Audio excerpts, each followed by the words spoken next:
जय हिंद साथियों, हमारे परिवार बिहारी क्लासेस में आपका शुभ स्वागत है। तो आज हम हिंदी का एक चैप्टर संधि स्वर संधि को पढ़ेंगे। सभी संधियों को शॉर्ट ट्रिक के माध्यम से आप देखते ही टिक कर देंगे। अभी आने वाले सीआरपीएफ एग्ज़ाम में यहाँ से 2 से 3 प्रश्न जरूर पूछे जाएंगे। इस वीडियो को पूरी देखें और हिंदी पूछे जाने वाले सभी एग्ज़ाम में आपको इस वीडियो के माध्यम से ज़रूर फ़ायदा देखने को मिलेगी। तो देर न करते हुए हम संधि को शुरू करते हैं।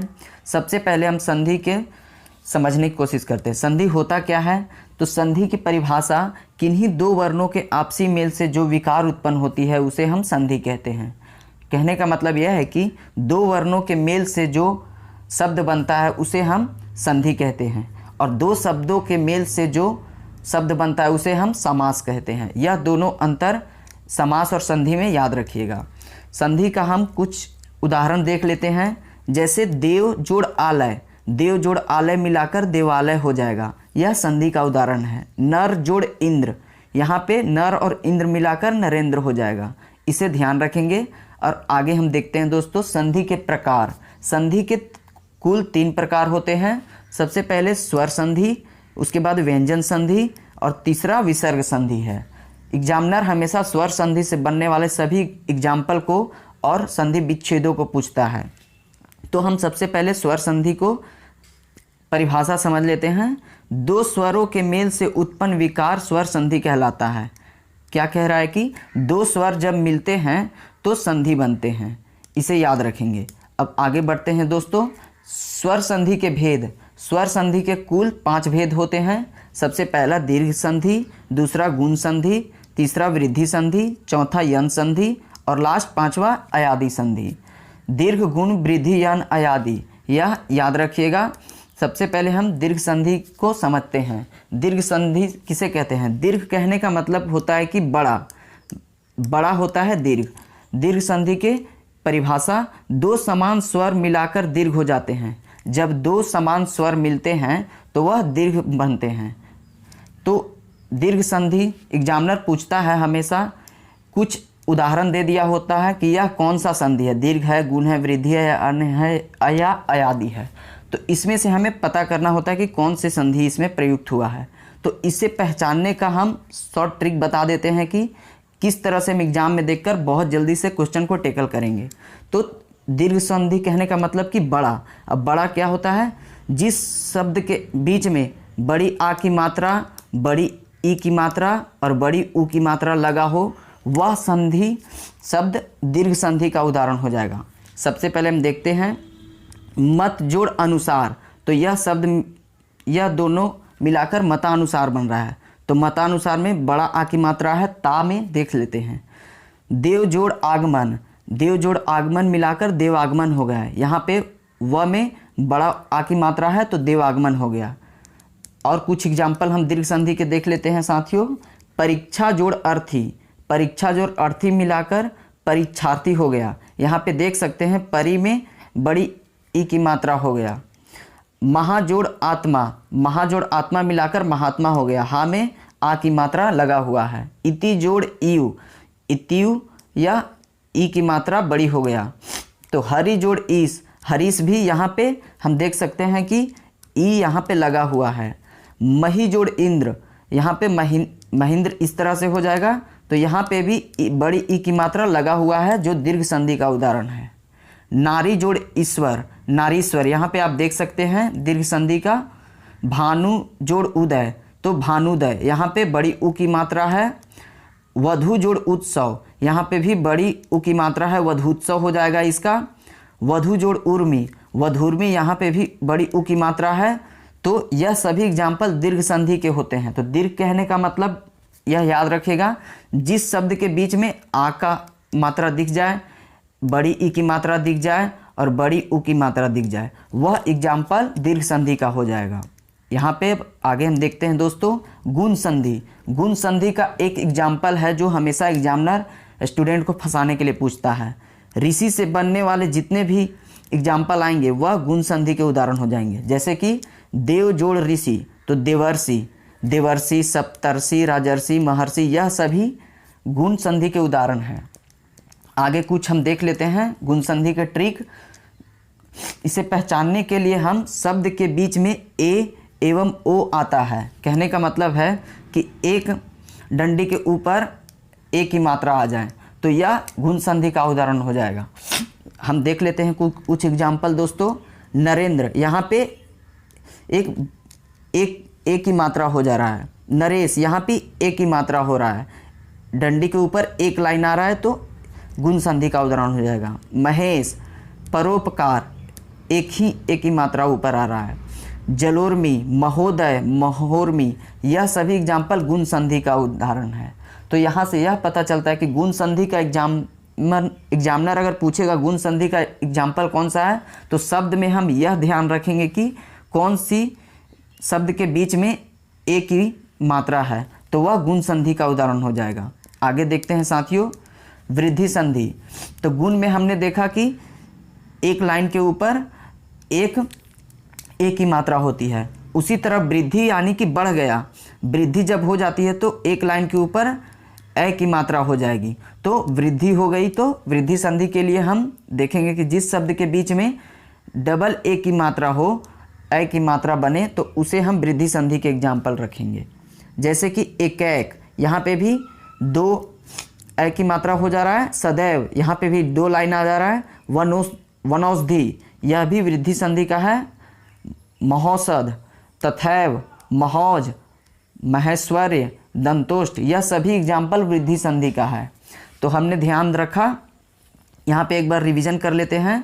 दीर्घ के लिए बड़ी आ की मात्रा और बड़ी ई की मात्रा और बड़ी ऊ की मात्रा, और उसी तरह गुण के लिए हम एक लाइन के ऊपर एक ए की मात्रा हो जाती है, और वृद्धि संधि के लिए ए की मात्रा हो जाती है, यानी कि एक लाइन के ऊपर दो ए की मात्रा होती है तो वृद्धि संधि हो जाती है। आगे हम देखते हैं साथियों, यन संधि। यन संधि को समझने का बहुत आसान तरीका है। शब्द में य, र, ल, व आदि इन चार वर्णों के साथ कोई आधा वर्ण लटका हो। कहने का मतलब यह है कि जिस शब्द के साथ य, र, ल, व लगा हो और य, र, ल, व के साथ ही कोई शब्द आधा लटका हुआ दिख जाए तो वह यन संधि का उदाहरण हो जाएगा। तो हम कुछ एग्जाम्पल के थ्रू समझने की कोशिश करते हैं। अत्यधिक, अत्यधिक में य के साथ आधा त लटका हुआ है तो यह यन संधि का उदाहरण हो जाएगा। प्रत्येक, य के साथ त लटका हुआ है। इत्यादि, स्वागत, व के साथ आधा स लटका हुआ है। न्यून, य के साथ न लटका हुआ है। स्वच्छ, व के साथ स लटका हुआ है। यह सभी यन संधि के उदाहरण हो जाएगा। तो ध्यान रखेंगे, य, र, ल, व के साथ कोई आधा वर्ण लटका हुआ हो, यन संधि का उदाहरण हो जाएगा। आगे हम देख लेते हैं साथियों, लास्ट अयादी संधि। अयादी संधि पहचानने का सबसे आसान तरीका यह है कि इस शब्द को अयादी, यहाँ पे तीन वर्ण मिलकर अयादी बन रहा है, तो उसी प्रकार इसके शब्द में अधिकांशतः तीन अक्षर ही होते हैं। तो जैसे पावक, पवित्र, भावुक, नाविक, यह तीन अक्षर से मिलकर बना हुआ है तो अयादी संधि का उदाहरण हो जाएगा। और साथ ही साथ यह भी ध्यान रखेंगे कि जिस शब्द में अय, आय, आओ, यह शब्दों इस तरह वर्णों का उच्चारण हो बोलने में, तो वह संधि अयादी संधि हो जाएगा। जैसे हम कुछ एग्जाम्पल देख लेते हैं। नयन, यहाँ पे नयन बोलने से अय का उच्चारण हो रहा है। गायक, अय का उच्चारण हो रहा है। गायिका, आई का यानी कि आय का उच्चारण हो जा रहा है स्त्रीलिंग में। पवन, अव का उच्चारण हो रहा है। पावक, पवित्र, भावुक, नाविक, यह सभी अयादी संधि का उदाहरण है। इसे ध्यान रखेंगे साथियों। अगर मेरी यह मेहनत और समझाने का शॉर्ट तरीका पसंद आता है, आप सभी से नम्र निवेदन है हमारे इस परिवार को सब्सक्राइब कर लें। आपको यहाँ जीके, साइंस, हिंदी सभी पढ़ाए गए हैं। इस वीडियो को पुनः देखें और अपनी तैयारी को बेहतर बनाएं। तो आज हम हिंदी के एक काफ़ी इम्पोर्टेंट टॉपिक तत्सम तद्भव को काफ़ी आसान भाषा में पढ़ने जा रहे हैं। काफ़ी सारे प्रतियोगी परीक्षाओं में तत्सम तद्भव से 2 से 3 प्रश्न पूछे जाते हैं। इस वीडियो में तत्सम तद्भव को देखते ही पहचानने का शानदार ट्रिक बताने जा रहा हूँ। सिर्फ इन 5 ट्रिक के द्वारा आप 5000 से अधिक तत्सम तद्भव शब्द को देखते ही पहचान जाएंगे। तो देर न करते हुए हम इस वीडियो को जल्दी से शुरू करते हैं। तत्सम को जानने से पहले हम तत्सम के परिभाषा को समझ लेते हैं। संस्कृत के वह शब्द जो हिंदी में ज्यों के त्यों लिखे जाते हैं, संस्कृत के मूल शब्द को ही तत्सम शब्द कहते हैं। कहने का तात्पर्य यहाँ यह है कि संस्कृत के वे शब्द जो प्राचीन युग में और पुरातन युग में जो शब्द का प्रयोग किया जाता था, वह सभी शब्द तत्सम शब्द कहलाते हैं। जैसे कि आम्र, ये आम्र भी संस्कृत शब्द है। कर्पूर, ग्राम, अग्नि, घोटक, रात्रि इत्यादि, यह सभी तमाम शब्द जो हैं कि संस्कृत का शब्द हैं। जो भी संस्कृत के शब्द होंगे वह तत्सम शब्द कहलाएंगे। यहाँ पे एग्जामिनर यह पूछता है कि कौन सा शब्द तत्सम है और कौन सा शब्द तद्भव है, तो जो भी संस्कृत के शब्द उच्चारण में हमें पता चलेगा वह सभी शब्द तत्सम शब्द हो जाएगा। हम एग्जाम में अच्छे तरह से पहचान कर टिक कर देंगे। आगे देख लेते हैं तद्भव। तद्भव समझने से पहले हम उसकी परिभाषा को देख लेते हैं दोस्तों। संस्कृत के वे शब्द जो समय के साथ परिवर्तित होकर हिंदी शब्द में प्रयोग किए जाते हैं तद्भव शब्द कहलाते हैं। कहने का तात्पर्य यहाँ यह है कि संस्कृत के वे शब्द जो आम जिंदगी में अब परिवर्तित रूप हो गया है और वे शब्द जो अब उसकी चेंजिंग रूप को देखते हैं तो तद्भव शब्द कहते हैं। जैसे कि आम्र, आम्र को हम अब आम बोलते हैं। कर्पूर, कर्पूर को अब कपूर बोलते हैं। ग्राम को गांव, अग्नि से आग परिवर्तित हो गया। घोटक को घोड़ा परिवर्तित हो गया। रात्रि को रात हम कहते हैं। तो यहाँ से यह पता चला कि संस्कृत के शब्द को तत्सम शब्द कहते हैं और हिंदी के शब्द को तद्भव शब्द कहते हैं। आगे हम देख लेते हैं साथियों तत्सम और तद्भव को पहचानने का नियम। ट्रिक नंबर 1, यहाँ पे हमने इस वीडियो में 5 ट्रिक लिया है, जो 5 ट्रिक के द्वारा आप 5000 से प्लस शब्द को आसानी से पहचान पाएंगे और एग्जाम में आसानी से हल कर पाएंगे। तो हम सबसे पहले देख लेते हैं तालाब स। तालाब स में तत्सम शब्द में तालाब स का प्रयोग किया जाता है और जब तद्भव में तालाब स का परिवर्तित रूप दंत स का प्रयोग हो जाता है। यहाँ पे हम कुछ एग्जाम्पल देख लेते हैं। श्वास, श्वास में तालाब स का प्रयोग किया गया है, वहीं जब तद्भव रूप में परिवर्तित होता है तो सांस हो जाता है और यह यहाँ पे दंत स का प्रयोग किया गया है। सत, सत का सौ हो जाएगा। सिर का सिर हो जाएगा। श्यामल का सांवला हो जाएगा। साग का साग हो जाएगा। तो यहाँ से यह पता चलता है कि ट्रिक नंबर 1 से कि जो तत्सम शब्द होते हैं वहाँ पे तालाब स का प्रयोग होता है और तद्भव शब्द में दंत स का प्रयोग होता है। आगे देख लेते हैं साथियों ट्रिक नंबर 2। जो तत्सम शब्द होते हैं वहाँ पे छ, जो क्षत्रिय होता है वह छ का प्रयोग होता है और तद्भव शब्द में छ का परिवर्तित रूप जब होता है तो ख और छ जो छाता होता है वह उसमें परिवर्तित हो जाता है। तत्सम के कुछ उदाहरण देख लेते हैं। तत्सम से तद्भव में परिवर्तित होते हैं तो क्षीर, क्षीर में क्षत्रिय वाला छ है और उसका जब तद्भव रूप में परिवर्तित होता है तो क्षीर का खीर हो जाता है। क्षमा, यहाँ पे छ का क्षमा में परिवर्तित हो गया। इक्षु, इक्षु से ईख, छ से ख में परिवर्तित हो गया। क्षत्रिय, क्षत्रिय का खत्री हो जाएगा। अच्छी, अच्छी का आँख हो जाएगा। तो यहाँ से हम यह ध्यान रखेंगे कि तत्सम शब्द उसे देखकर पहचान लेंगे कि जिसमें क्षत्रिय वाला छ लगा हुआ हो वह तत्सम हो जाएगा और ख और छ शब्द जिस शब्द में मिल जाएगा वह सब तद्भव हो जाएगा। आगे देख लेते हैं साथियों ट्रिक नंबर 3, श्री हो जाएगा। तो यहाँ पे श्री में हम ध्यान रखेंगे कि यह शब्द तत्सम का है। श्री शब्द का प्रयोग तत्सम में होता है और जब श्री का जब परिवर्तित रूप तद्भव में होगा तो दंत स का प्रयोग हो जाएगा।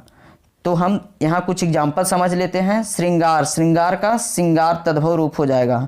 श्रृंग, श्रृंग का तद्भव रूप सिंह हो जाएगा। श्रावण, श्रावण का तद्भव रूप सावन हो जाएगा। श्रेष्ठी, श्रेष्ठी का तद्भव रूप श्रेष्ठ हो जाएगा। श्रृंगार, श्रृंगार का सिंहार हो जाएगा।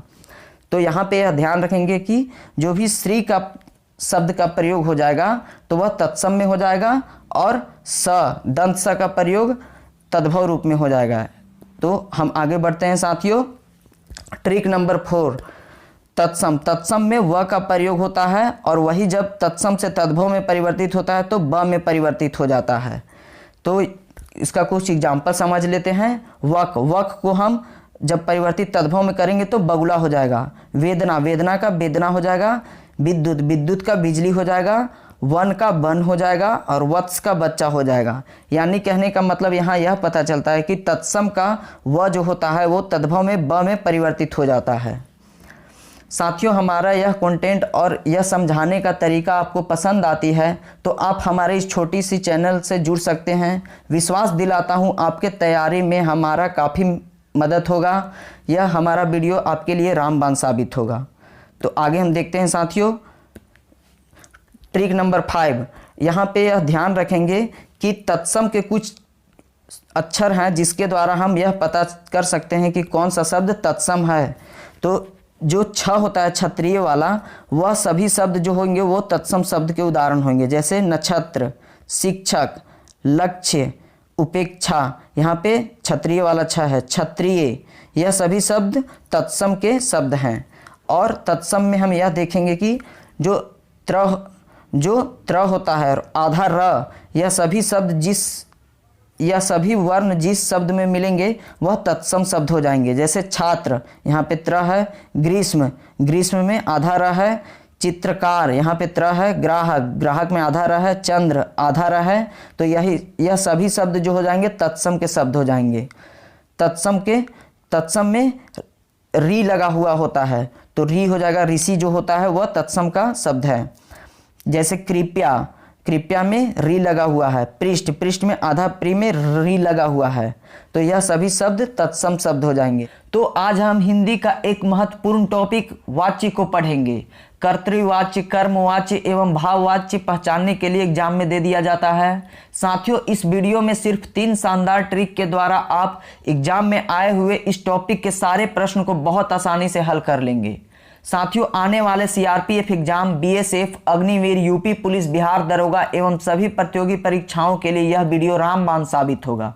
तो देर न करते हुए हम जल्दी से इस छोटी सी वीडियो को शुरू कर लेते हैं। सबसे पहले हम वाच्य यानी कि कहने का मतलब वॉइस, वाच्य को सबसे पहले हम उसके परिभाषा को देख लेते हैं। क्रिया के जिस रूप से यह पता चलता है कि वाक्य में कर्ता, कर्म एवं भाव में किसकी प्रधानता है, उसे वाच्य कहते हैं। कहने का तात्पर्य यहाँ यह है साथियों, क्रिया के जिस भी रूप से वाक्य में यह पता चल सके कर्ता, कर्म एवं भाव किसकी प्रधानता है, उसे हम वाच्य कहते हैं। एग्जाम्पल स्वरूप हम कुछ देख लेते हैं।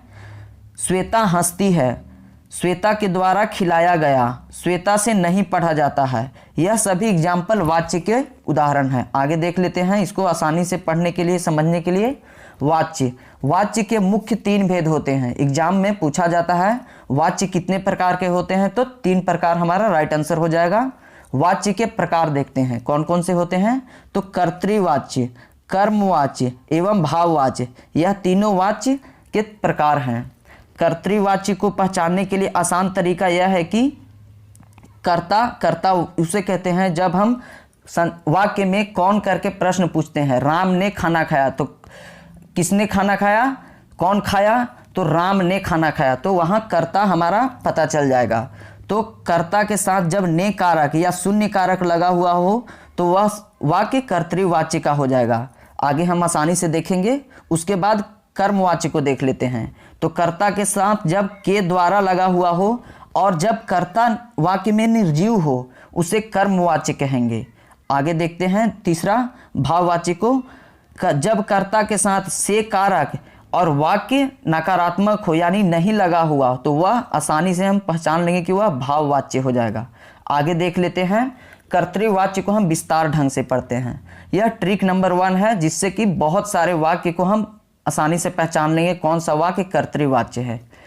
जब कर्ता के साथ ने कारक या शून्य कारक लगा हुआ हो उसे हम कर्तृवाच्य कहते हैं। ने कारक तो हम समझ लिए, शून्य कारक वह है जब कर्ता के साथ कोई भी कारक ना लगा हुआ हो तो उसे हम शून्य कारक कहेंगे। जैसे एग्जाम्पल देख लेते हैं कर्तृवाच्य का। बच्चे ने चावल खाई, तो बच्चे के साथ ने कारक यहाँ पे हम देख रहे हैं साथियों लगा हुआ है। तो बच्चे कर्ता के साथ ने कारक जब देख लेंगे तो वह आसानी से कर्तृवाच्य हमारा हो जाएगा। श्वेता विद्यालय जाती है, तो श्वेता के साथ कोई भी यहाँ पे कारक नहीं लगा हुआ है, तो जब कोई भी कारक नहीं लगा हुआ है तो शून्य कारक हो जाएगा और शून्य कारक कर्तृवाच्य का उदाहरण है। तो श्वेता विद्यालय जाती है कर्तृवाच्य हो जाएगा। रोहन बाजार जा रहा है, तो यहाँ भी कर्ता के साथ कोई भी कारक नहीं लगा हुआ है यानी कि शून्य कारक लगा हुआ है, तो रोहन कर्तृवाच्य हो जाएगा। रोहन बाजार जा रहा है। राम ने दूध पिया, राम कर्ता के साथ ने कारक लगा हुआ है तो यह वाक्य कर्तृवाच्य का एग्जाम्पल हो जाएगा। सीता गाती है, तो सीता गाती है, सीता के साथ कोई भी कारक नहीं लगा हुआ है यानी कि शून्य कारक यानी कर्तृवाच्य हो जाएगा। मैं स्कूल गया, तो मैं के साथ कोई भी वाच्य नहीं लगा हुआ है तो कर्तृवाच्य यह हो जाएगा। तो यहाँ साथियों हम ध्यान रखेंगे, कर्तृवाच्य को देखने पहचानने के लिए कर्ता के साथ जब ने लगा हुआ हो या फिर शून्य कारक यानी कि कोई भी कारक नहीं लगा हुआ है तो वह कर्तृवाच्य का एग्जाम्पल हो जाएगा। आगे देख लेते हैं साथियों कर्मवाच्य को। कर्मवाच्य देखने से पहले हम साथियों, हमारा यह प्रयास और कंटेंट आपके लिए थोड़ा भी लाभदायक है तो हमारे इस छोटे से परिवार को जल्द से सब्सक्राइब कर लें। इस चैनल पर आपको साइंस, जीके, हिंदी एवं करंट अफेयर के वीडियो प्लेलिस्ट के साथ मिल जाएंगे। आप उन सभी वीडियो को देखें और अपनी तैयारी को बेहतर बनाएं। तो अब आगे हम देखते हैं कर्मवाच्य। कर्मवाच्य को पहचानने के लिए आसान तरीका यह है कि कर्ता के साथ जब के द्वारा लगा हुआ रहेगा जिस वाक्य में, या फिर कर्ता जब निर्जीव हो तो वह कर्मवाच्य का एग्जाम्पल हो जाएगा। जैसे आगे देखते हैं समझने के लिए, किसान के द्वारा बीज बोया गया, तो किसान कर्ता के साथ हम के द्वारा यहाँ पे देख रहे हैं तो कर्मवाच्य हो जाएगा। किस कर्ता के साथ के द्वारा देखेंगे तो कर्मवाच्य हो जाएगा।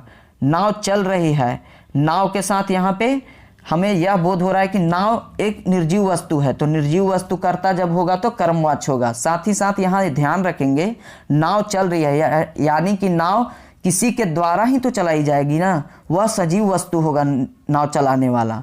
तो नाव यहाँ पे निर्जीव वस्तु है तो कर्मवाच्य हो जाएगा। रोटी बन रही है, तो रोटी भी किसी के द्वारा बनाया जाता है, तो वाक्य में के द्वारा बोध हो रहा है और साथ ही साथ निर्जीव कर्ता का यहाँ उदाहरण मिल रहा है। तो रोटी बन रही है, तो रोटी एक निर्जीव कर्ता है। राम के द्वारा पढ़ा गया, तो राम के द्वारा, तो यानी कि के द्वारा जब रहेगा तो कर्मवाच्य हो जाएगा। पुस्तक पढ़ी गई, पुस्तक जब हो रहा है तो पुस्तक एक निर्जीव वस्तु है, तो निर्जीव कर्ता जब रहेगा तो कर्मवाच्य हो जाएगा। यहाँ पे यह सभी एग्जाम्पल देखेंगे जो कि एग्जाम में हमेशा बार बार पूछे गए हैं। आगे देखते हैं साथियों, लास्ट भाववाच्य। भाववाच्य को बहुत आसानी से देख लेंगे कि जब कर्ता के साथ से कारक चिन्ह लगा हुआ हो और साथ ही साथ वाक्य में नहीं नकारात्मकता की बोध हो तो वह भाववाच्य हो जाएगा। आगे देखते हैं कुछ एग्जाम्पल। आरोही से गाया नहीं जाता, आरोही के साथ से कारक लगा हुआ है और साथ ही साथ नहीं देखते ही हम भाववाचक का एग्जाम्पल हो जाएगा। आरोही से गाया नहीं जाता, यह भाववाच्य हो जाएगा। विजय से लिखा नहीं जाता, तो विजय कर्ता के साथ से कारक चिन्ह लगा हुआ है और साथ ही साथ नहीं लगा हुआ है, नकारात्मकता की बोध हो रहा है तो भाववाच्य हो जाएगा। भाववाच्य को देखने समझने के लिए एक और भी है कि वाक्य में असमर्थता की बोध होता है, जैसे आरोही से गाया नहीं जाता, विजय से लिखा नहीं जाता, रोगी से चला नहीं जाता। जब चला ही नहीं जा रहा है तो वह असमर्थ है, तो रोगी से कारक चिन्ह लगा हुआ है, नहीं नकारात्मकता की बोध हो रही है तो भाववाच्य हो जाएगा। सकर्मक और अकर्मक क्रिया को समझने से पहले क्रिया की परिभाषा को देखते हैं और उसके एग्जाम्पल को देखते हैं। उसकी परिभाषा, जिस शब्द के माध्यम से वाक्य में कार्य के होने का बोध हो उसे क्रिया कहते हैं। कहने का तात्पर्य यहाँ यह साथियों, जिस वाक्य में जिस शब्द के द्वारा कार्य के होने या करने का बोध हो उसे हम क्रिया कहते हैं। जैसे एज फॉर एग्जाम्पल देखते हैं, राम खेलता है, इस वाक्य में राम कर्ता हो जाएगा और राम का कार्य खेलना है तो राम खेलता है। सीता पढ़ रही है, इस वाक्य में सीता कर्ता हो जाएगी और सीता का कार्य क्या है, पढ़ना, सीता पढ़ रही है। आगे देखते हैं इसको और विस्तार ढंग से। सकर्मक एवं अकर्मक क्रिया, तो कर्म के आधार पर क्रिया को दो भेद होते हैं। एग्जाम में यह प्रश्न पूछा जाता है कि क्रिया के कितने भेद होते हैं, तो हमारा राइट आंसर हो जाएगा क्रिया के दो भेद होते हैं। पहला है सकर्मक क्रिया और दूसरा है अकर्मक क्रिया। सकर्मक क्रिया और अकर्मक क्रिया, यह बहुत सारे वाक्य दे दिए जाते हैं और यह पहचानना रहता है कि कौन सा वाक्य सकर्मक क्रिया है और कौन सा वाक्य में अकर्मक क्रिया है। तो इसे हम बेसिक और कॉन्सेप्चुअल ढंग से समझ लेते हैं और यहाँ देखते हैं इस शब्द में सकर्मक, तो यहाँ स उपसर्ग लगा हुआ है, तो स का शाब्दिक अर्थ होता है साथ, जिसके साथ कर्म जुड़ा हुआ हो वह वाक्य सकर्मक हो जाएगा। और आगे देखते हैं अकर्मक, यानी कि सकर्मक होता है जिसमें कर्ता, कर्म और क्रिया तीनों हो, उपस्थित हो, उसे सकर्मक क्रिया कहेंगे। और अकर्मक दूसरा देखते हैं, इस शब्द में अस उपसर्ग है और अ का शाब्दिक अर्थ होता है नहीं, जिसमें कर्म नहीं हो, जिस शब्द में कर्म नहीं होता है उसे हम अकर्मक क्रिया कहेंगे। कहने का तात्पर्य यहाँ यह है कि जिस शब्द में कर्ता और कर्म हो, कर्ता और क्रिया सिर्फ हो, उसे हम अकर्मक क्रिया कहेंगे। यहाँ पे कर्म नहीं उपस्थित होता है। आगे देखते हैं सकर्मक और अकर्मक क्रिया। इसकी परिभाषा को देख लेते हैं साथियों। सकर्मक क्रिया, जिस क्रिया का प्रभाव कर्म पर पड़ता है उसे सकर्मक क्रिया कहते हैं।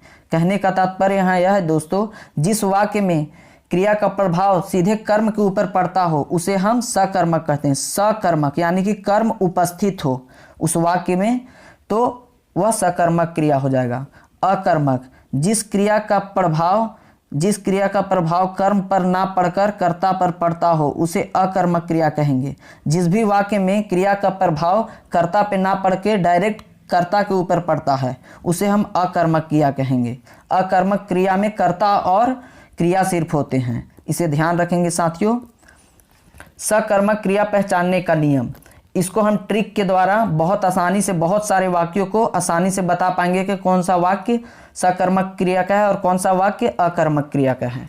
तो ट्रिक देख लेते हैं। जब हम किसी वाक्य में क्या बोलकर प्रश्न पूछें और तब हमें उसका सही उत्तर मिल जाए तो वह शब्द सकर्मक क्रिया हो जाएगा। तो यहाँ पे एग्जाम्पल देख लेते हैं। जब हम प्रश्न में क्या बोलकर पूछेंगे तो उसका सही उत्तर मिल जाना चाहिए तो वह सकर्मक क्रिया हो जाएगा। एग्जाम्पल देखते हैं। रीना मेला घूमती है, तो रीना क्या घूमती है, यहाँ पूछेंगे सवाल, तो रीना मेला घूमती है, हमें उत्तर आसानी से मिल जा रहा है तो यह वाक्य सकर्मक क्रिया का हो जाएगा। आरोही किताब पढ़ती है, आरोही किताब पढ़ती है, तो यह प्रश्न पूछा जा सकता है कि आरोही क्या पढ़ती है, तो इसका हमारा राइट आंसर मिल जा रहा है आरोही किताब पढ़ती है। तो यह वाक्य सकर्मक क्रिया का हो जाएगा। और साथ ही यह ध्यान रखेंगे साथियों कि सकर्मक क्रिया में कर्ता रीना और कर्म मेला और घूमना क्रिया यह तीनों उपस्थित हो। सकर्म यानी कि तीनों कर्म क्रिया और कर्ता यह तीनों उपस्थित हो वह सकर्मक हो जाएगा। आरोही कर्ता हो जाएगा और किताब कर्म हो जाएगा और पढ़ती है तो यह क्रिया हो जाएगा।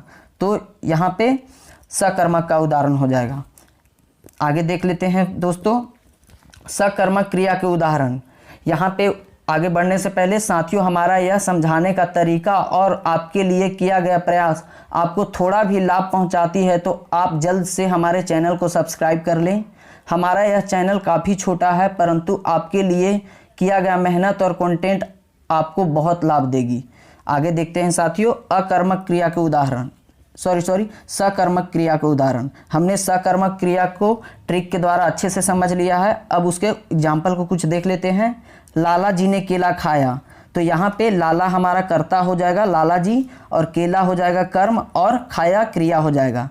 जब इस वाक्य में हम यह सवाल पूछे कि लाला जी ने क्या खाया तो लाला जी ने केला खाया, यह हमारा उत्तर मिल जा रहा है तो यह वाक्य सकर्मक का हो जाएगा। मोदी जी ने पगड़ी पहनी, तो मोदी जी ने क्या पहनी, पगड़ी पहनी। सूर्य कुमार यादव क्रिकेट खेलता है, तो सूर्य कुमार यादव क्या खेलता है, तो क्रिकेट खेलता है। बच्चे ने खिलौने तोड़ दिए, तो क्या का उत्तर हमें क्या तोड़े, तो खिलौने तोड़े। यह अच्छी से मिल जा रहा है तो यह वाक्य सकर्मक हो जाएगा। और यहाँ पे सभी वाक्यों में क्रिया कर्ता और कर्म तीनों उपस्थित है तो सकर्मक हो जाएगा। और यहाँ क्रिया का प्रभाव जैसे खेलना क्या खेलता है, तो क्रिकेट खेलता है, तो क्रिया का प्रभाव डायरेक्ट कर्म के ऊपर पड़ रहा है तो यह वाक्य सकर्मक हो जाएगा। अगर क्रिया का प्रभाव डायरेक्ट कर्ता के ऊपर पड़ता तो यह वाक्य अकर्मक का हो जाता। जैसे हम आगे देखेंगे, यहाँ पे कंक्लूजन हम यह निकाल सकते हैं सकर्मक क्रिया का, जिस वाक्य में कर्ता क्रिया और कर्म तीनों उपस्थित हो उसे सकर्मक क्रिया कहेंगे। आगे हम अकर्मक क्रिया देख लेते हैं। अकर्मक क्रिया पहचानने का नियम, इसका भी ट्रिक है। जब हम किसी वाक्य में क्या बोलकर प्रश्न पूछे और हमें उसका सही उत्तर नहीं मिल पाए तो वह अकर्मक क्रिया का वाक्य हो जाएगा। जैसे मोहित हंसता है, तो इस वाक्य में जब हम यह प्रश्न पूछेंगे मोहित क्या हंसता है, तो यहाँ पे हमें बिल्कुल साइलेंट उत्तर नहीं मिल पा रहा है, तो मोहित क्या हंसता है, तो यहाँ यह वाक्य अकर्मक का हो जाएगा। और इसको यह इस तरीके से भी समझ सकते हैं कि मोहित हंसता है, तो मोहित हंसना यहाँ पे कर्म बिल्कुल नहीं है, तो कर्म नहीं है तो यानी क्रिया का प्रभाव डायरेक्ट हमें कर्ता के ऊपर पड़ रहा है तो यह वाक्य अकर्मक का हो जाएगा। रोशन सुबह देर से उठता है, तो रोशन क्या उठता है, तो इसका उत्तर हमें नहीं मिल पा रहा है भली भांति तरीके से, तो यह वाक्य अकर्मक का हो जाएगा। और भी कुछ उदाहरण अकर्मक का देख लेते हैं साथियों। रॉबिन बहुत तेज दौड़ता है, तो रॉबिन क्या दौड़ता है, तो इसका उत्तर हमें नहीं मिल पा रहा है। और इस वाक्य में कर्ता और सिर्फ क्रिया है और क्रिया का प्रभाव डायरेक्ट रॉबिन के ऊपर पड़ रहा है। रॉबिन क्या दौड़ता है, तो नहीं, तो रॉबिन दौड़ता है, तो कौन दौड़ता है, रॉबिन दौड़ता है, तो दौड़ना प्रभाव डायरेक्ट कर्ता के ऊपर पड़ रहा है, तो यह अकर्मक हो जाएगा। आगे देखते हैं, अंकित तिवारी गाता रहता है, तो अंकित तिवारी क्या गाता रहता है, तो इसका उत्तर हमें सही से नहीं मिल पा रहा है, तो यह वाक्य अकर्मक का हो जाएगा साथियों। जय शाह पढ़ता है, जय शाह पढ़ता है, तो यहाँ पे क्रिया है और जय शाह करता है, तो यहाँ पे कर्म अनुपस्थित है, तो यह वाक्य अकर्मक का हो जाएगा साथियों। विराट कोहली दिन भर खेलता है, तो यह हम प्रश्न पूछ सकते हैं विराट कोहली क्या खेलता है, तो यहाँ पे हमें इसका उत्तर बिल्कुल ही नहीं मिल पा रहा है, तो अकर्मक का यह भी उदाहरण हो जाएगा। यहाँ पे कंक्लूजन यह निकाल सकते हैं कि जिस वाक्य में कर्ता और क्रिया हो परंतु कर्म ना हो, अकर्मक क्रिया कहलाता है। तो आज हम हिंदी में समास चैप्टर को पढ़ेंगे। हिंदी में पूछे जाने वाले सभी एग्जामों में समास से काफ़ी सारे सवाल पूछे जाते हैं। हम इस वीडियो में शानदार ट्रिक के माध्यम से 5 सेकंड में समास को पहचानने का शानदार तरीका देखेंगे। अगर आप यह पूरी वीडियो देख लेते हैं साथियों, तो यकीन दिलाता हूं आप एग्जाम हॉल में सभी प्रश्नों को आसानी से हल कर लेंगे। तो देर ना करते हुए हम जल्दी से इस छोटी सी वीडियो को शुरू करते हैं। समास का शाब्दिक अर्थ होता है संक्षेप। संक्षेप कहने का मतलब जब भी कोई भी वस्तु फैला हुआ हो उसे हम समेट कर कंक्लूड कर देंगे तो वह उसका मतलब हम संक्षेप हो जाएगा। समास का शाब्दिक अर्थ संक्षेप होता है। यहाँ एक प्रश्न पूछा जाता है, समास का विलोम शब्द व्यास होता है। एग्जाम में प्रश्न यह पूछा गया है कि समास का विलोम क्या होता है, तो समास का विलोम व्यास होता है, इसे याद रखेंगे। समास की परिभाषा देखते हैं दोस्तों। दो या दो से अधिक शब्दों के मेल से बने सार्थक शब्द समास कहलाता है। जब दो शब्द या दो से अधिक शब्द मिलेंगे तो वह समास की उत्पत्ति होगी। और यहाँ याद रखेंगे नोट में, दो वर्णों के मेल को संधि कहते हैं। जब दो वर्ण मिलते हैं तो संधि बनती है और जब दो शब्द मिलते हैं तो समास बनता है, इसे याद रखेंगे। आगे देखते हैं समास के भेद। समास के कुल 6 भेद होते हैं। एग्जाम में पूछा जाता है कि समास के कितने प्रकार हैं, तो समास के 6 प्रकार होते हैं। बारी बारी से हम देखते हैं सभी को। द्वंद्व समास, हमारा पहला समास द्वंद्व समास, दूसरा द्विगु समास, तीसरा कर्मधारय समास और चौथा अव्ययी भाव समास और पांचवा बहुब्रीहि समास, छठा लास्ट तत्पुरुष समास। यह 6 समास के प्रकार होते हैं। आगे हम बारी बारी से सभी समासों को विस्तार से देखते हैं दोस्तों। द्वंद्व समास पहला हमारा। द्वंद्व समास की परिभाषा जान लेते हैं। जिस समास में पूर्व पद एवं उत्तर पद दोनों की प्रधानता हो द्वंद्व समास कहलाता है। द्वंद्व समास हम उसे कहते हैं जिसमें जिस समास का पूर्व पद और उत्तर पद दोनों प्रधान हो तो वह द्वंद्व समास होता है। द्वंद्व समास के एग्जाम्पल हम कुछ देख लेते हैं। उससे पहले हम उसके शानदार ट्रिक पहचानने के लिए समझ लेते हैं, जिसके थ्रू हम कोई भी एग्जाम्पल और कोई भी समास को देखकर हम पता कर लेंगे कौन सा समास द्वंद्व समास है। इसका शानदार ट्रिक देखते हैं। जिस समास में योजक चिन्ह लगा हो और दोनों शब्द आपस में विलोम हो, यहाँ पे यह कहा गया जिस समास में योजक चिन्ह लगा हुआ हो बीच में और आपस में दो शब्द विलोम होंगे तो वह समास हमारा द्वंद्व समास हो जाएगा। जैसे एग्जाम्पल देख लेते हैं। सुख दुख, यहाँ पे सुख दुख, सुख और दुख बनता है। सुख दुख में बीच में योजक चिन्ह छिपा हुआ है और सुख का उल्टा दुख होता है, तो सुख का विलोम शब्द दुख हो गया और साथ ही साथ बीच में योजक चिन्ह दिख रहा है, तो यह समास हमारा द्वंद्व समास हो जाएगा। उसी तरह हम भाई बहन के बीच में भी योजक चिन्ह दिख रहा है और भाई बहन एक दूसरे का विपरीत लिंग है। आगे देखते हैं देश विदेश, देश और विदेश, देश विदेश भी एक दूसरे के विपरीत है और बीच में योजक चिन्ह है। इस तरह सभी एग्जाम्पल उच्च नीच, यह सभी समास द्वंद्व समास हो जाएगा। यहाँ याद रखेंगे कि सिर्फ इतना याद रखना है कि जिस दो शब्दों के बीच में योजक चिन्ह हो और वह दोनों शब्द विलोम हो तो वह द्वंद्व समास हो जाएगा। आगे हम देखते हैं दूसरा द्वंद्व समास के बाद द्विगु समास। उसकी परिभाषा जान लेते हैं साथियों। जिस समास में पूर्व पद संख्यावाचक हो वह द्विगु समास कहलाता है। जिस भी शब्द का पूर्व पद संख्यावाचक होगा वह द्विगु समास होगा। इसका शानदार ट्रिक देख लेते हैं। संख्या वाले शब्द का प्रयोग किया जाता है। द्विगु समास में संख्या वाले शब्द का प्रयोग किया जाता है। जैसे एग्जाम्पल देखते हैं साथियों। नौ रत्न, तो 9 रत्नों का समूह, 9 यहाँ एक संख्या है और रत्नों का समूह बता रहा है, तो 9 रत्न हमारा द्विगु समास हो जाएगा। तिरंगा, तिरंगा 3 रंगों का समूह, तो 3 एक संख्या है तो हमारा द्विगु समास हो जाएगा। सप्ताह, सप्ताह 7 दिनों का समूह, 7 एक संख्या है तो यह हमारा द्विगु समास हो जाएगा। उसी तरह चौराहा, 4 राहों का समूह, यहाँ से यह पता चल रहा है कि 9, 3, 7, 4 यह सभी एक संख्या है, तो जितना भी संख्यावाचक होगा वह द्विगु समास का उदाहरण हो जाएगा। आगे हम याद देखते हैं साथियों कर्मधारय समास। उससे पहले साथियों हमारा समझाने का यह तरीका और यह आसान सा ट्रिक आपको अच्छा लगता है तो हमारे इस चैनल को सब्सक्राइब कर लें, जिससे कि हमें आपका सपोर्ट मिल सके। हमारे द्वारा हिंदी, जीके, करंट अफेयर कई चैप्टर पढ़ा दिए गए हैं साथियों, आप उन सभी वीडियो को देखें और अपनी तैयारी को बेहतर बनाएं।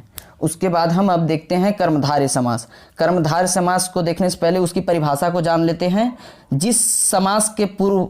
जिस समास का पूर्व पद विशेषण और उत्तर पद विशेष्य हो वह कर्मधारय समास कहलाता है। यानी कहने का मतलब कि जिस भी समास का पूर्व पद विशेषण हो और उत्तर पद विशेष्य हो वह कर्मधारय समास कहलाएगा।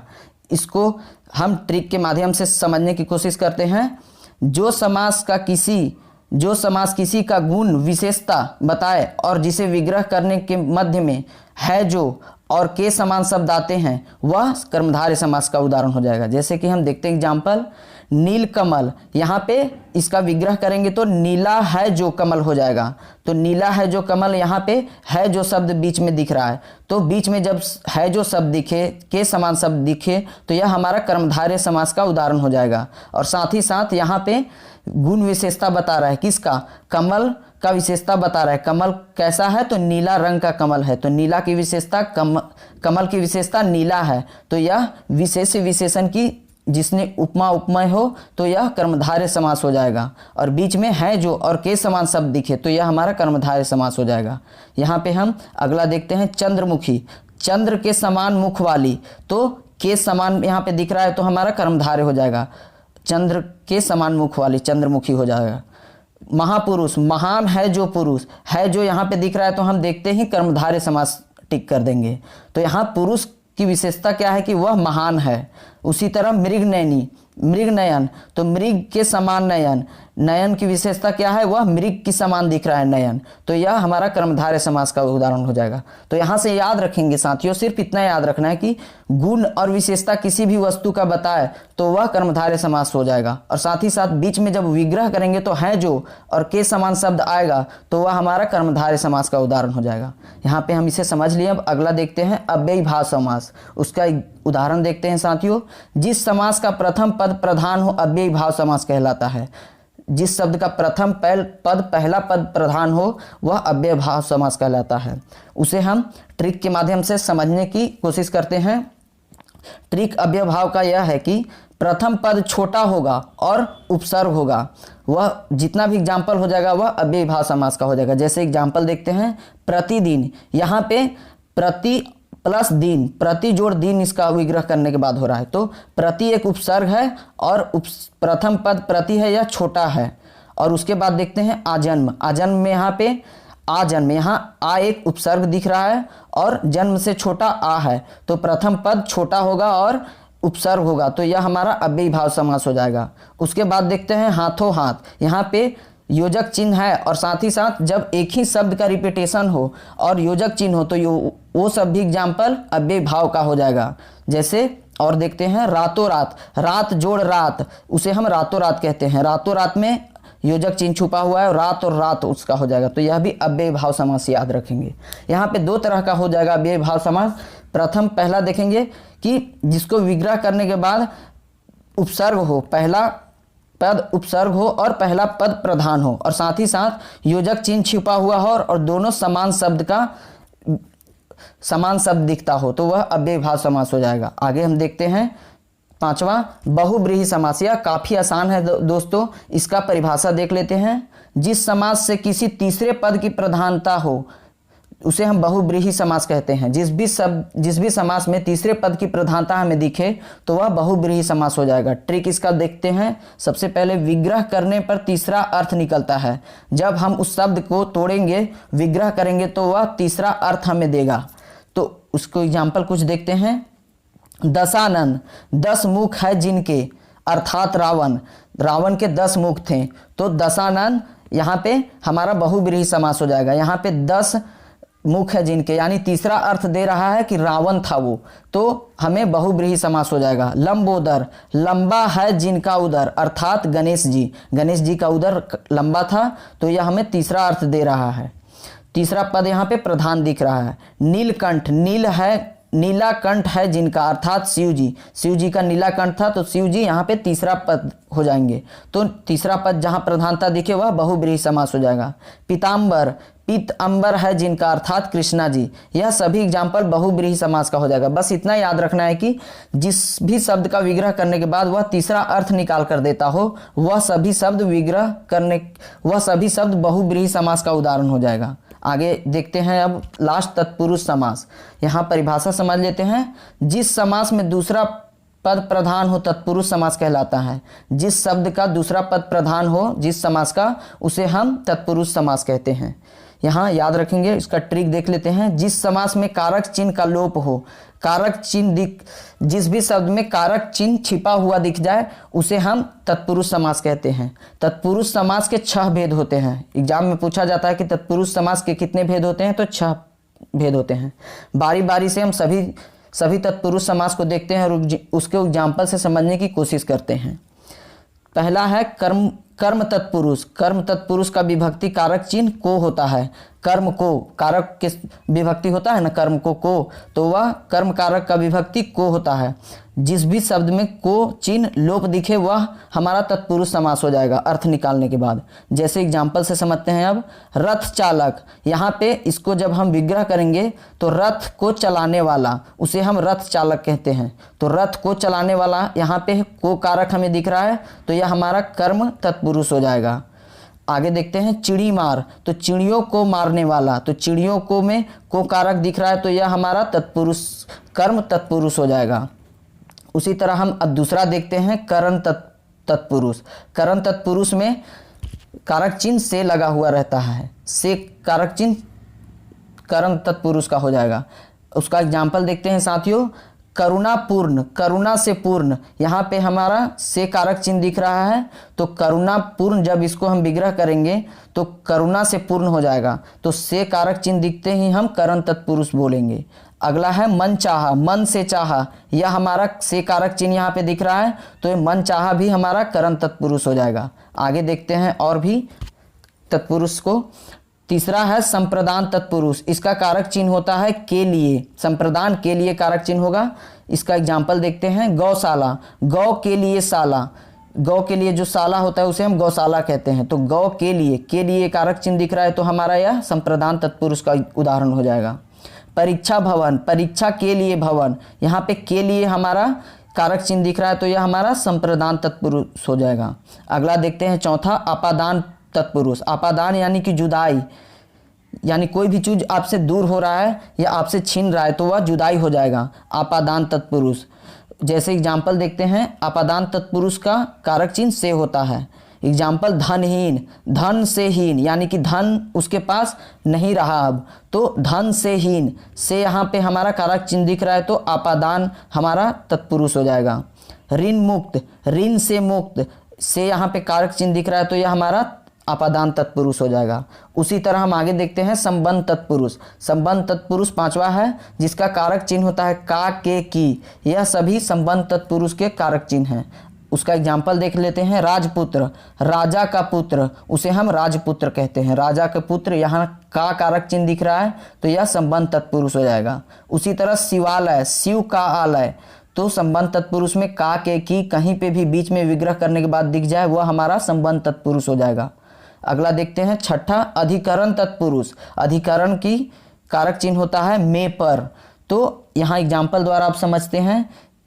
गृह प्रवेश, गृह में प्रवेश, तो गृह में प्रवेश के बीच में हमें में दिख रहा है, तो में कारक चिन्ह हमारा अधिकरण तत्पुरुष का हो जाएगा। धर्मवीर, धर्म वे वीर, तो यहाँ पे में दिख रहा है, तो में हमारा अधिकरण तत्पुरुष हो जाएगा। आज हम हिंदी के सभी एग्जाम में पूछे गए मुहावरे, लोकोक्तियाँ एवं कहावतें को पढ़ेंगे। आज हम कुल 105 मुहावरे पढ़ने जा रहे हैं, जिसमें पहले के 50 प्रश्न बिहार दरोगा के विभिन्न एग्जाम में 2008 से लेकर 2022 में पूछे गए परीक्षाओं के प्रश्न हैं। फिर उसके आगे सभी मुहावरे सभी राज्य स्तरीय एग्जाम जैसे कि UP police, Madhya Pradesh Vyapam exam, Bihar police एवं एसएससी जीडी के विभिन्न शिफ्टों में पूछे गए सवाल हमने लिए हैं। यह सभी मुहावरे देख लेने के बाद साथियों पूरा विश्वास है कि आपके आने वाले एग्जाम में यहीं से प्रश्न देखने को मिलेंगे। तो देर न करते हुए हम जल्दी से इस छोटी सी वीडियो को शुरू करते हैं। हमारा पहला है प्रश्न, अंगारों पर लौटना। अंगारों पर लौटने, इस मुहावरे का अर्थ हो जाएगा दुख सहना। अंगारों पर लौटने मुहावरे का अर्थ होता है दुख सहना। दूसरा देखते हैं, अगिया बेताल। अगिया बेताल मुहावरे का अर्थ होता है साथियों कठिन और जटिल कार्य करना। तीसरा, अल्लाह मियाँ की गाय। अल्लाह मियाँ की गाय का अर्थ होता है सरल स्वभाव वाला। आकाश कुसुम होना, अनहोनी एवं असंभव घटित होना। अगला है उल्लू बोलना। उल्लू बोलना का अर्थ होता है उजाड़ हो जाना। छठा है पूरी तरह तैयार हो जाना। पूरी तरह तैयार हो जाना मुहावरे का अर्थ होता है कमर कसना। जब हम कमर पूरी तरह से कस लेते हैं तो कहते हैं कि हम पूरी तरह तैयार हो गए हैं। आसमान पर थूकना। आसमान पर थूकना का अर्थ होता है प्रतिष्ठित व्यक्ति की निंदा करना। अगला हम आगे देखते हैं साथियों, प्रश्न नंबर 8, घड़ों पानी पड़ना। घड़ों पानी पड़ना मुहावरे का अर्थ होता है शर्मिंदा होना। अगला है खून खौलना। जब हमारा पूरा खून खौल जाता है तो हम कहते हैं कि बहुत क्रोधित हो जाना। फूक फूक कर कदम रखना। फूक फूक कर कदम रखने मुहावरे का अर्थ होता है साथियों सावधानी पूर्वक कार्य करना। लोहे के चने चबवाना। लोहे का चने चबवाने का अर्थ होता है पराजित करना। जब हम किसी को पराजित कर देते हैं तो कहते हैं कि मैंने तुम्हें लोहे के चने चबवा दिए। अगला है ऊँट की करवट बैठना। इस मुहावरे का अर्थ होता है पूर्वानुमान ना हो सकना। पूर्वानुमान ना हो सकना ऊँट की करवट बैठना का अर्थ होता है। उधोर का लेना ना माधो को देना। इसका अर्थ होता है निश्चिंत रहना। अगला देखते हैं, आगे जाने खग की ही भाषा। यहाँ पे खग हो जाएगा साथियों खग जाने खग की ही भाषा। अपने वर्ग के लोग की बात लोग ही भली भांति समझते हैं। यहाँ कहने का अर्थ है कि जब खग जाने खग की भाषा, इसका अर्थ होता है अपने वर्ग के लोगों की बात लोग भली भांति समझते हैं। अगला प्रश्न देखते हैं 15, पहले बोलो फिर बोलो। पहले तोलो फिर बोलो। यहाँ पे टाइपिंग मिस्टेक हो गया दोस्तों, पहले तोलो फिर बोलो। इसका मुहावरा का अर्थ होता है सोच समझकर बात करना चाहिए। अगला है भेड़ की खाल में भेड़िया। इस मुहावरे का अर्थ होता है देखने में सरल किंतु वास्तव में धूर्त। 1 से 21 होना। 1 से 21 होने का कहने का अर्थ है तरक्की करना। एड़ी चोटी का जोर लगाना, पूरा प्रयास करना। अगला है एकादशी का खाया द्वादशी का निकालना। एकादशी का खाया द्वादशी का निकालना, वसूल करना।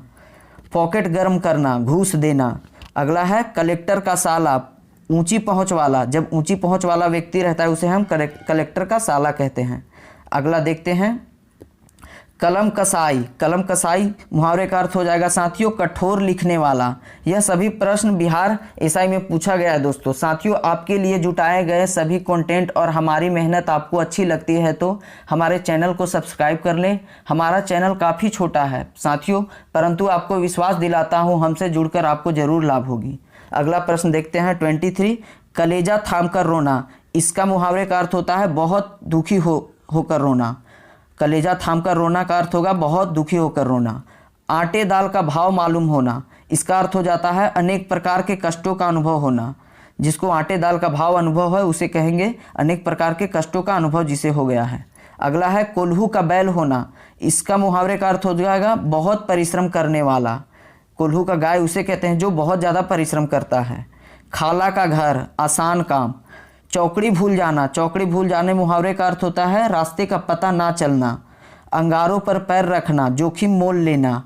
अगला देखते हैं 29वां, अंधे की लकड़ी एकमात्र सहारा। यह सब एग्जाम में पूछा गया है प्रश्न। उलट फेर होना। उलट फेर होने मुहावरे का अर्थ होता है साथियों अप्रत्याशित परिवर्तन होना। अगला है दिल पक जाना, अत्यंत पीड़ित होना। अपनी डफली अपनी राग, अपने मन की करना। फिसल पड़े तो हर गंगा, मजबूरी में कोई काम करना। फिसल पड़े तो हर गंगा मुहावरे का अर्थ होता है मजबूरी में कोई काम करना। बहती गंगा में हाथ धोना, इसे हम अवसर का लाभ उठाना कहते हैं। गागर में सागर भरना, थोड़े में बहुत कुछ कह देना। जब गागर में सागर भरने जब कहेंगे तो थोड़ी में बहुत कुछ कह देना हो जाएगा। अगला है काठ का उल्लू होना, बहुत बड़ा मूर्ख होना। काठ का उल्लू होना का अर्थ होता है बहुत बड़ा मूर्ख होना। चमड़ी जाए पर दमड़ी ना जाए, इसका अर्थ होता है अत्यधिक कंजूस होना। जो बहुत ज़्यादा कंजूस होता है उसे हम कहते हैं, चिढ़ाते हैं, चमड़ी जाए पर दमड़ी ना जाए। गूलर का फूल होना, दुर्लभ होना। गूलर का फूल हमें जल्दी से प्राप्त नहीं होता, इसलिए गूलर का फूल होना का अर्थ हो जाएगा दुर्लभ होना। होम कर देना, होम कर देना का अर्थ होता है नष्ट कर देना। जब हम आहुति देते हैं तो होम करते हैं तो वह नष्ट हो जाता है। अटखेलिया सूझना, अटखेलिया सूझना मुहावरे का अर्थ होता है मजाक उड़ाना। डकार जाना, डकार जाना मुहावरे का अर्थ होता है हड़प लेना। जब हम किसी को हड़प लेते हैं तो कहते हैं वह डकार दिया। भैंस के आगे बीन बजाना, भैंस के आगे बीन बजाना मुहावरे का अर्थ होगा साथियों मूर्ख के सामने ज्ञान की बातें करना। अगला हम देखते हैं मक्खन लगाना, मक्खन लगाना चापलूसी करना। जब हम किसी की चापलूसी करते हैं तो उसे हम कहते हैं कि मक्खन लगाया जा रहा है। लोहे के चने चबाना, लोहे के चने चबाने मुहावरे का अर्थ हो जाएगा बहुत कठिन कार्य करना। रूह कांपना का अर्थ होता है बहुत डरना। रूह कांपता है तो हम कहते हैं कि बहुत डर गया है। आंखें चुराना, आंखें चुराना अनदेखा करना। बखिया उधेड़ना, भेद खोलना। लोहे के चने चबाना का मुहावरा का अर्थ होगा संघर्ष करना। लोहे का चने चबाना संघर्ष करना। पानी फेर देना, काम बिगाड़ देना। जब हम किसी काम को बिगाड़ देते हैं तो कहते हैं कि उसने मेरे काम पे पानी फेर दिया। अगला है आफत सिर पर लेना, आफत सिर पर लेना झगड़ा मोल लेना। यहाँ पे सारा प्रश्न बिहार एसआई का जो भी था सब समाप्त हो गया है साथियों। अगला हम कुछ विभिन्न एग्जाम में पूछे गए हैं वहाँ से हम प्रश्न को देख लेते हैं। 51वां माथा ठनकना, माथा ठनकना का अर्थ होता है शक करना। गागर में सागर, संक्षेप में गहरी बात कहना। खोदा पहाड़ तो निकली चूहिया, खोदा पहाड़ निकली चूहिया।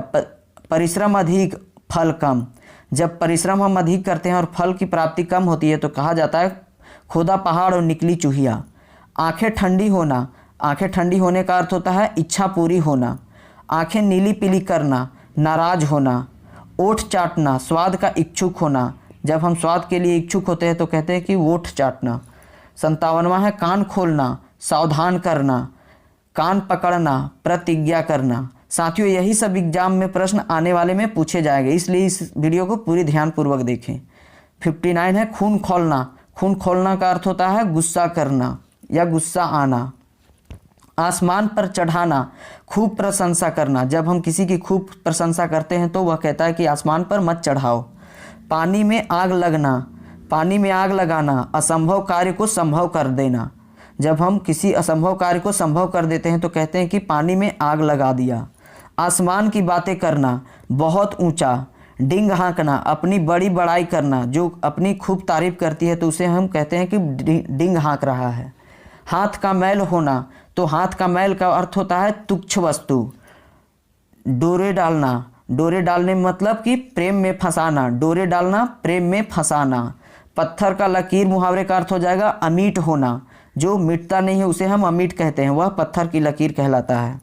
सफ़ेद झूठ का अर्थ होता है पूर्णतः असत्य।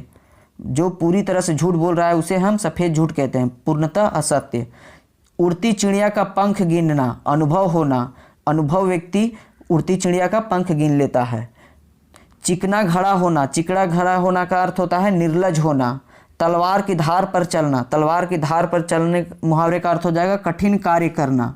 अगला हम देख लेते हैं ना तो बीन ना तीन ना तेरह होना, ना तीन में तेरह होना यानी कि किसी काम का ना होना।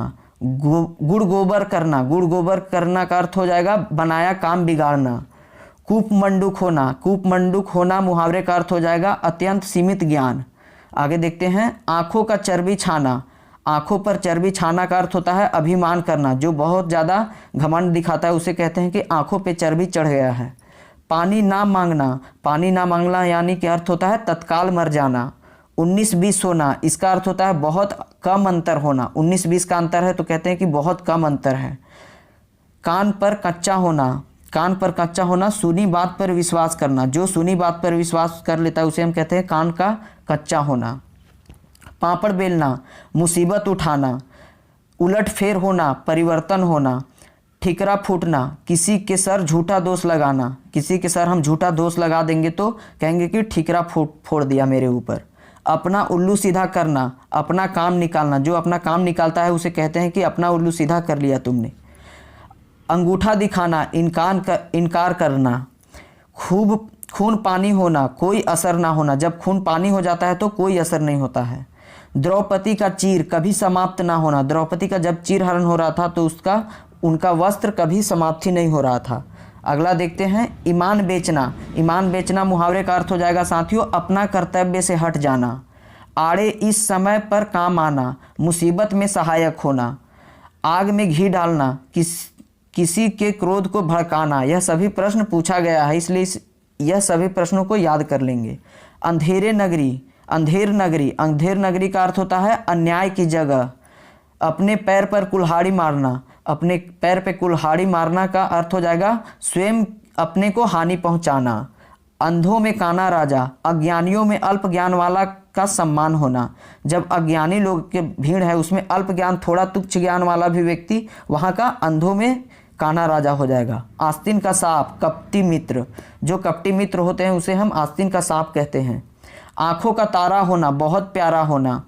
सीधे मुंह बात ना करना, घमंड करना। जो सीधे मुंह बात नहीं करता उसे हम कहते हैं कि घमंड कर रहा है। मुंह तोड़ना, मुंह तोड़ने का अर्थ होता है हार मानना। तालू में जीभ ना लगना, चुप ना रहना। जो चुप नहीं रहता है उसे हम कहते हैं तालू में जीभ ना लगना। ठन ठन गोपाल, कंगाल होना। चुल्लू भर पानी में डूबना, बहुत अधिक लज्जित होना। घुटने टेक देना, हार मान जाना। अगला देखते हैं, कलम तोड़ना, बहुत सुंदर लिखना। जो बहुत सुंदर लिखता है उसे हम कहते हैं कि तूने कलम तोड़ दिया, अपनी लिखावट में तूने कलम तोड़ दिया। आंखें बिछाना, प्रतीक्षा करना। जो इंतजार करना या प्रतीक्षा करना उसे हम आंखें बिछाना कहेंगे। अक्ल का दुश्मन मुहावरे का अर्थ हो जाता है महामूर्ख। अंधे की लकड़ी एकमात्र सहारा। पानी पीकर घर पूछना, काम निकलने के बाद सोचना। 9 2 11 हो जाना का अर्थ हो जाता है भाग जाना। अग्नि परीक्षा देना, कठिन परिस्थिति में पड़ना। अग्नि परीक्षा उसे कहते हैं जब कोई कठिन परिस्थिति में पड़ जाता है उसे हम कहते हैं कि तुम अग्नि परीक्षा दे रहे हो।